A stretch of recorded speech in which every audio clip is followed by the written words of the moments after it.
the earth falls silent. Not the quiet of night, nor the stillness of a calm ocean, but a silence born from catastrophe. Across the vast supercontinent of Pangaea, life gasps its final breaths. Forests wither into blackened husks. Oceans, once teeming with movement, become suffocating voids. The air itself grows hostile, thick with invisible poisons. Entire ecosystems collapse in slow, relentless waves. This is the end of the Permian period 252 million years ago, the moment known to science as the Great Dying. It is the most devastating extinction event our planet has ever endured. Nearly 90% of all species vanish. Life as it once existed is erased. But this is not the end of Earth's story. It is the beginning of its most extraordinary recovery. Hidden deep within layers of ancient rock, paleontologists uncover the first clues of what followed. In remote regions of what is now South Africa, sedimentary deposits reveal a haunting transition. Fossils of once dominant species lie abruptly beneath a barren gap. Above them, a new and unfamiliar world begins to emerge. The rocks tell a story not of sudden rebirth, but of struggle. In the immediate aftermath, the planet becomes almost unrecognizable. The skies are clouded with ash from massive volcanic eruptions, particularly from the vast Siberian traps, which had unleashed unimaginable volumes of lava and toxic gases. Carbon dioxide levels soar, driving global temperatures to extreme highs. Methane released from ocean sediments accelerates the warming further, creating a runaway greenhouse effect.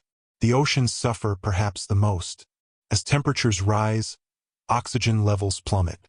Vast regions become anoxic, devoid of breathable oxygen.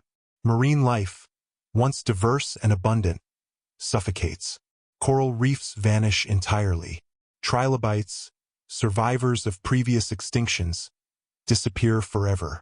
On land, survival is no easier. Vegetation struggles to take root in scorched soils. Acid rain, triggered by atmospheric sulfur compounds, strips nutrients from the ground. Rivers carry sediments into seas already choked with decay. The biosphere enters a prolonged state of collapse.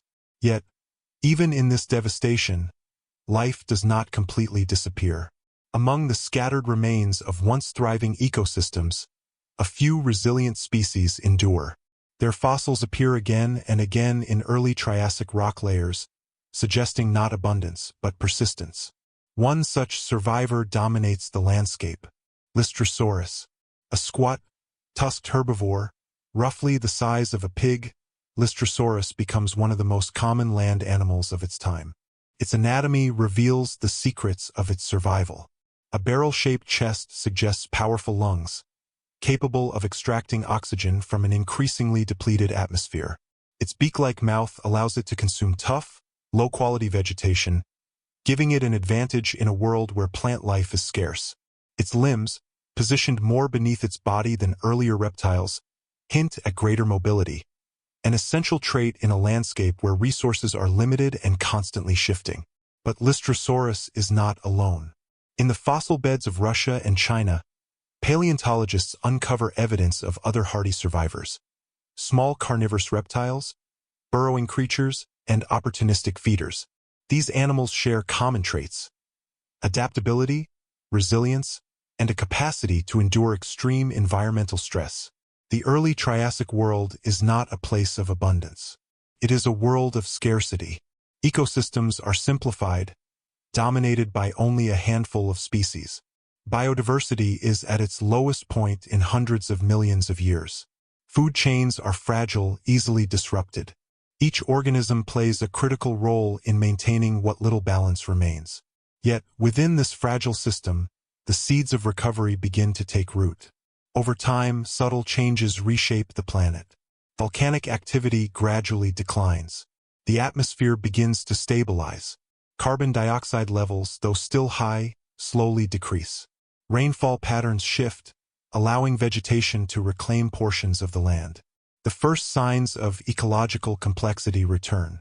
In river valleys and floodplains, new plant species emerge, hardier, more adaptable forms capable of thriving in disturbed environments. Ferns and seed ferns spread across the landscape, creating the foundation for future ecosystems. With them come new opportunities for animal life. Small herbivores diversify, feeding on the expanding vegetation. Predators follow, re-establishing basic food webs. The pace of recovery is slow, measured not in years, but in millions of years. This is evolution under pressure. Every anatomical feature becomes a test of survival.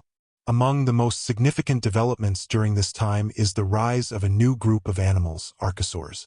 These reptiles, which will later give rise to dinosaurs, crocodiles, and birds, begin to appear in the fossil record during the early stages of recovery. Their anatomy offers distinct advantages. Unlike earlier reptiles, archosaurs possess more upright limbs, allowing for efficient movement across land.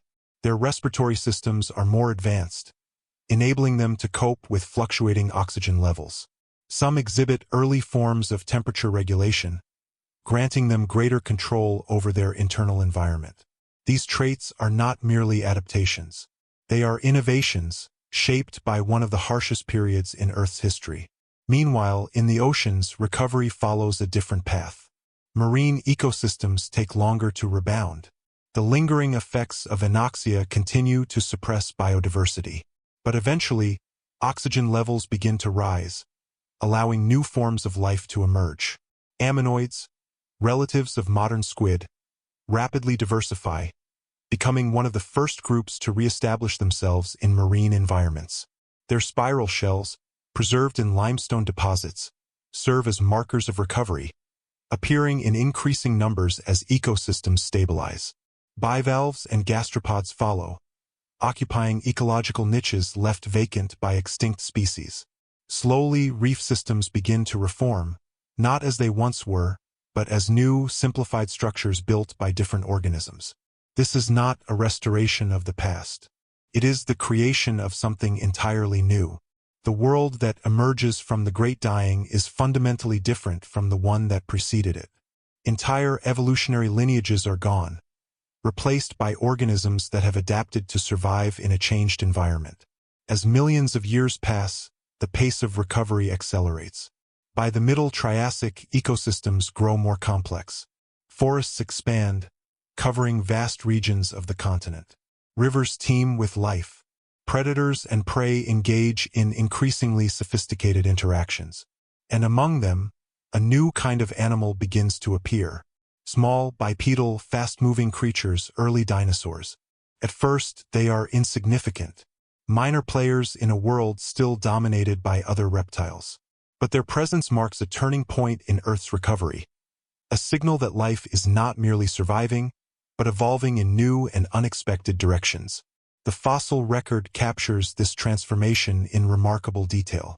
In Argentina's Esquigualasto Formation, paleontologists uncover some of the earliest known dinosaurs.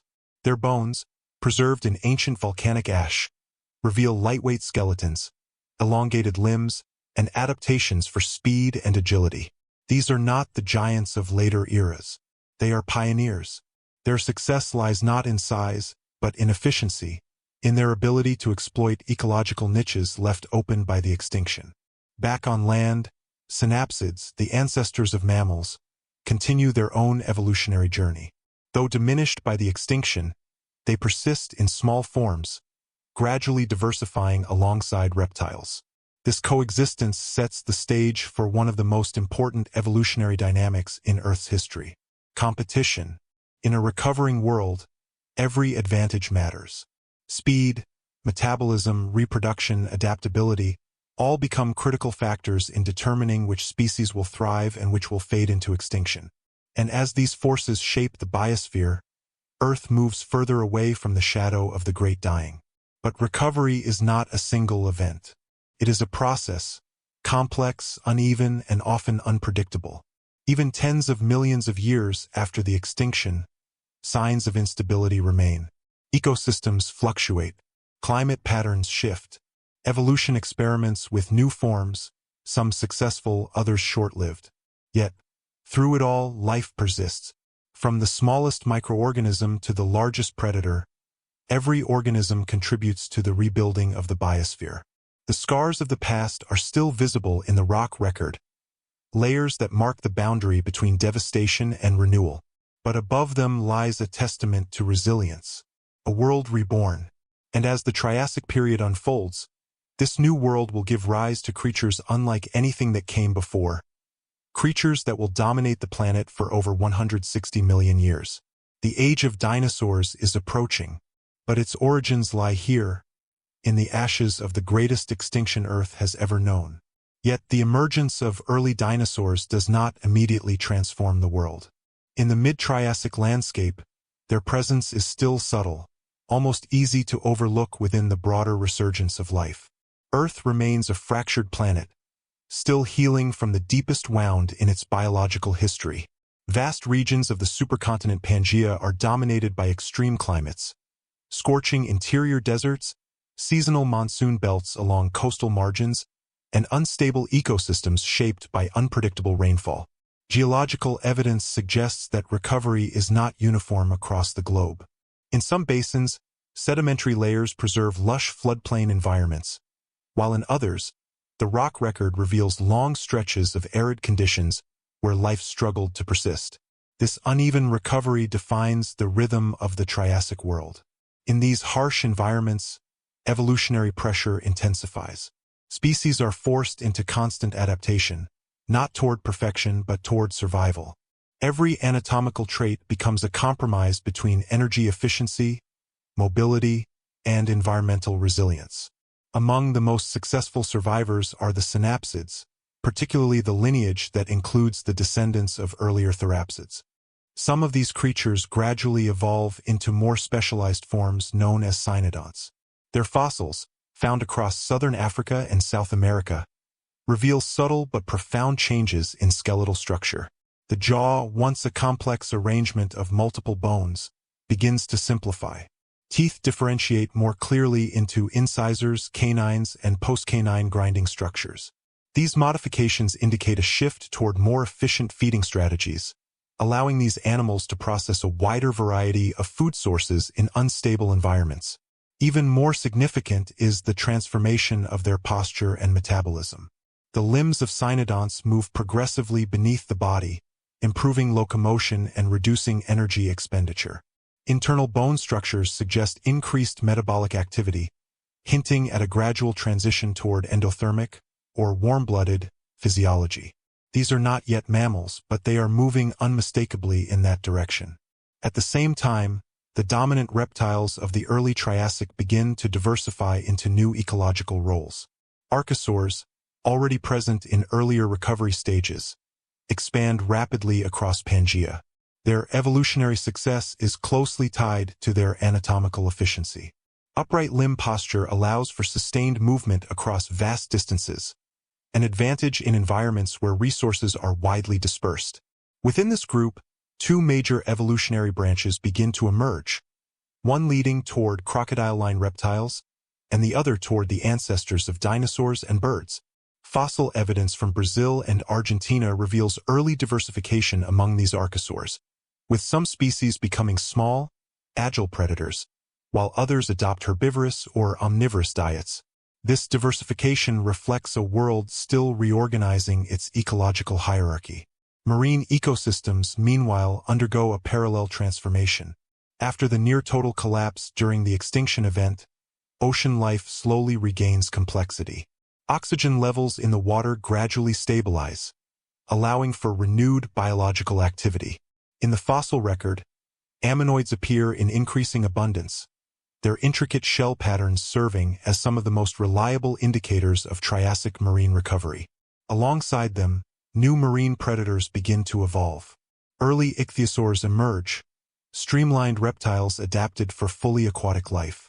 Their fossil remains, discovered in Europe and Asia, reveal bodies shaped like modern dolphins, with elongated snouts and powerful tail structures. These adaptations suggest a rapid evolutionary response to the opening of ecological niches in the post-extinction oceans. The rise of ichthyosaurs marks a critical turning point in marine recovery. For the first time since the Great Dying, complex predator-prey dynamics begin to reestablish themselves in ocean ecosystems. Fish diversify, ammonoids proliferate, and marine reptiles take on increasingly specialized roles within the food web. On land, however, the story remains one of slow reconstruction. Vegetation continues to expand, but forests are still fragmented. Lycophytes, ferns, and early gymnosperms dominate the landscape, forming patchy ecosystems that reflect the unstable climate conditions of the time. These plant communities are resilient, capable of rapid colonization after environmental disturbances, but they lack the complexity of later Mesozoic forests. The soil itself still carries the legacy of extinction. In many regions, nutrient cycles remain disrupted. Decomposers and soil organisms, having been heavily impacted by the extinction event, take millions of years to fully recover. This delays the development of stable, mature ecosystems and keeps landscapes in a constant state of ecological flux. Yet even within this instability, evolutionary innovation accelerates. Early dinosaurs, once marginal components of terrestrial ecosystems, begin to expand their ecological presence. Fossil assemblages from the Esquigualasto Formation in present-day Argentina provide some of the clearest evidence of this transition. Here, bones of small, bipedal dinosaurs appear alongside more dominant archosaur relatives, suggesting a gradual shift in ecological balance. These early dinosaurs are not yet the dominant giants of later eras. They are small, lightweight, and highly mobile. Their skeletal structures reveal adaptations for speed and agility, elongated hind limbs, lightweight hollow bones, and flexible tail structures that aid in balance during rapid movement. Such traits allow them to exploit environments that larger, less efficient animals cannot easily navigate. In ecological terms, they occupy a niche defined not by strength, but by adaptability. As millions of years pass, these advantages begin to accumulate. Climate fluctuations continue to shape evolutionary pathways. Periods of increased rainfall trigger bursts of vegetation growth, followed by dry intervals that favor mobile, opportunistic species. Dinosaurs, with their efficient locomotion and adaptable physiology, are well suited to this unpredictable world. Meanwhile, synapsids, once dominant in the immediate aftermath of the extinction, gradually lose their ecological prominence. While cynodonts continue to diversify and refine mammal-like characteristics, larger synapsid groups decline, unable to compete effectively in increasingly dynamic ecosystems. This shift is not abrupt. It is a slow, gradual replacement unfolding over millions of years. In the fossil record, this transition is visible as a layered narrative. Synapsid remains become less common, while dinosaur fossils increase in both diversity and distribution. The balance of terrestrial ecosystems is being rewritten. Geological evidence also reveals that Earth's climate is stabilizing, though not returning to its pre-extinction state. Atmospheric carbon dioxide levels slowly decline from their extreme highs, allowing temperatures to moderate. Seasonal cycles become more pronounced, creating new patterns of ecological productivity. These changes encourage further diversification. In river valleys and coastal plains, ecosystems grow increasingly complex. Food webs expand, incorporating a greater variety of herbivores, carnivores, and omnivores.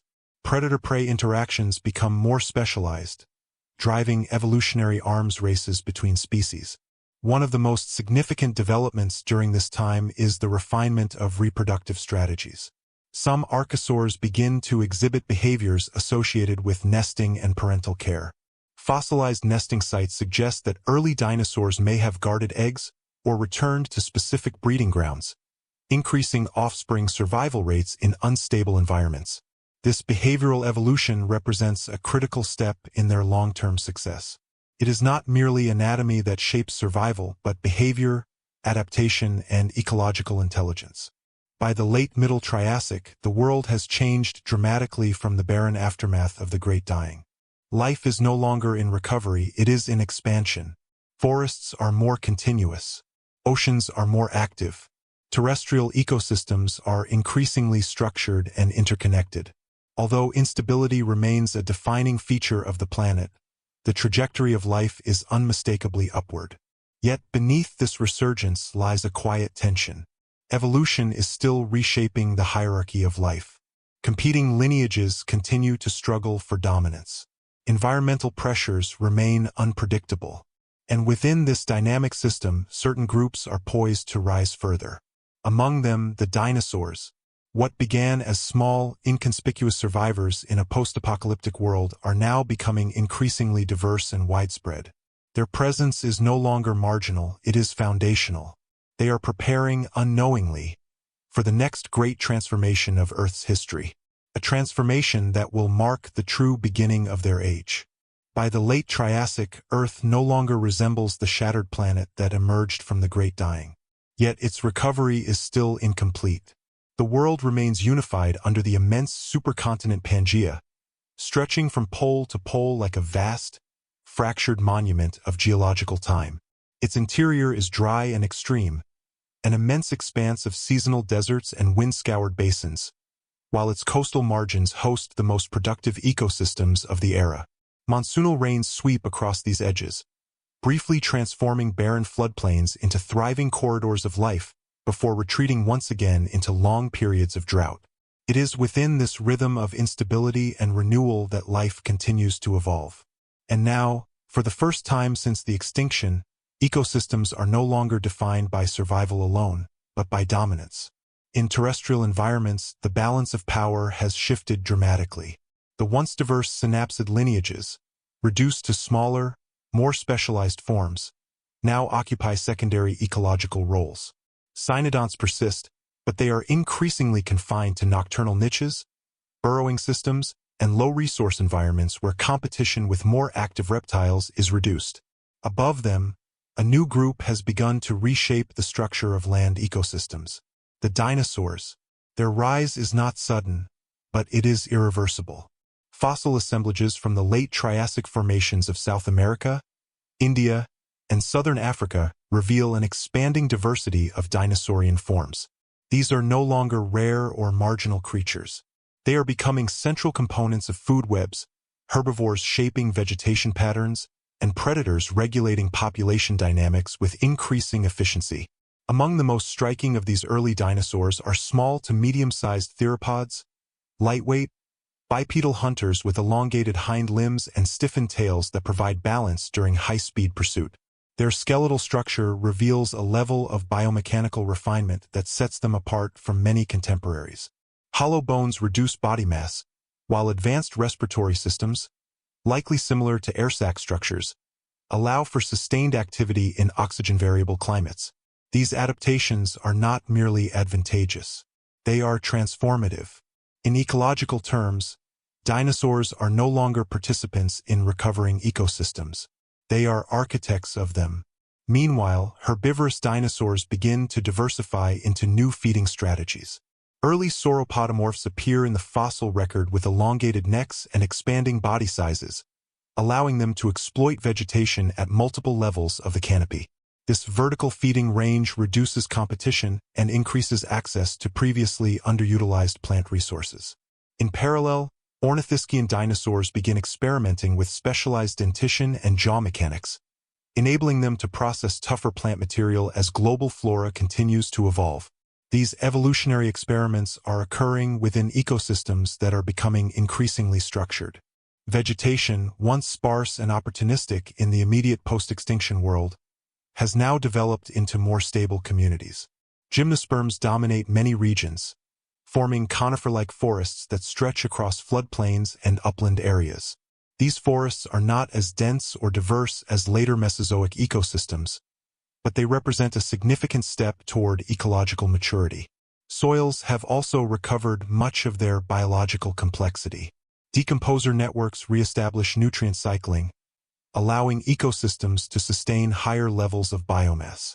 This restoration of ecological infrastructure is one of the most critical factors enabling the continued diversification of life. In the oceans, recovery has reached a similarly advanced stage. Marine ecosystems now display complex trophic structures once again. Ammonoids continue to diversify, filling open water niches with remarkable success. Fish populations expand in both size and variety, while marine reptiles occupy apex predatory roles. Ichthyosaurs, now fully adapted to pelagic life, patrol ancient seas with streamlined efficiency. Their large eyes suggest adaptations for deep-water hunting, while their body shapes indicate a level of hydrodynamic optimization comparable to modern marine mammals. Along coastal regions, early forms of marine ecosystems resembling reef communities begin to reappear. Not identical to those lost in the extinction, but functionally similar, constructed by different organisms adapting to similar ecological pressures. The oceans are no longer recovering. They are thriving. Yet even in this resurgence, Earth's systems remain dynamic and unstable. Climate continues to fluctuate, driven by atmospheric composition and the configuration of continents. Seasonal extremes still shape ecological boundaries, ensuring that evolutionary pressure remains constant. It is within this environment of persistent change that evolution accelerates. The late Triassic is not simply a period of recovery, it is a crucible of experimentation. Species diversify rapidly, testing anatomical and behavioral innovations. Some lineages thrive briefly before disappearing. Others establish long-term dominance.